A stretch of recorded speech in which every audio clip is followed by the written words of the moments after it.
Accusé par le Niger d'avoir fourni des drones à des groupes terroristes, le gouvernement béninois a convoqué lundi 30 décembre 2024 la chargée d'affaires du Niger à Cotonou pour des clarifications. Le ministre béninois des Affaires étrangères a dénoncé les accusations qu'il juge infondées visant à ternir l'image du Bénin. Le Bénin, par la voie de sa diplomatie, réaffirme par ailleurs son engagement en faveur du dialogue et de la coopération entre les deux nations, tout en rejetant catégoriquement les propos du général Tchani.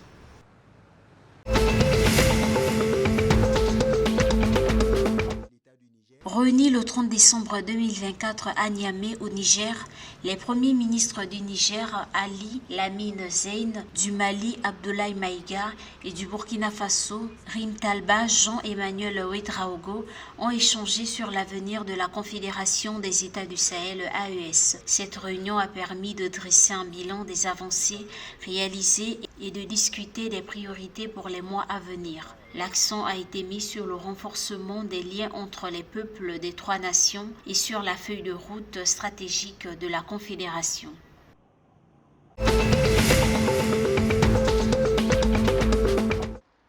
Le secteur extractif du Sénégal a généré 606 millions de dollars en 2023, a annoncé lundi 30 décembre 2024 l'initiative pour la transparence des industries extractives. Cela représente une hausse de 39% par rapport à 2022, souligne le rapport. Le document précise que cette augmentation de 102 milliards par rapport à 2022 s'explique essentiellement par les redressements fiscaux de la Sabodala Gold Opération pour 14,16 milliards de francs CFA et des ciments du Sahel pour 2,5 milliards de francs CFA.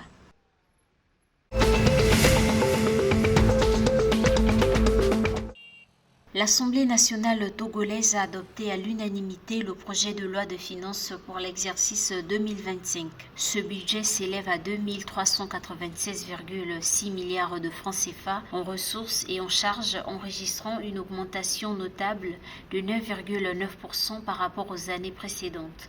Les recettes budgétaires enregistrent une augmentation notable passant de 1279,1 milliards de francs CFA en 2024 à 1475,6 milliards de francs CFA en 2025, soit une progression de 15,4%.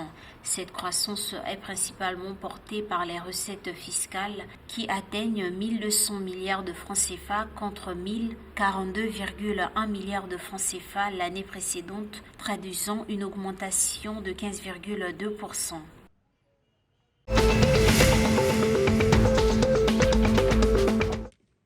Les joueurs sélectionnés pour la Coupe d'Afrique des Nations des moins de 20 ans seront évalués à partir du 3 janvier 2025. L'équipe devrait commencer le camping avec un total de 35 joueurs invités par l'entraîneur-chef Desmond Ofei.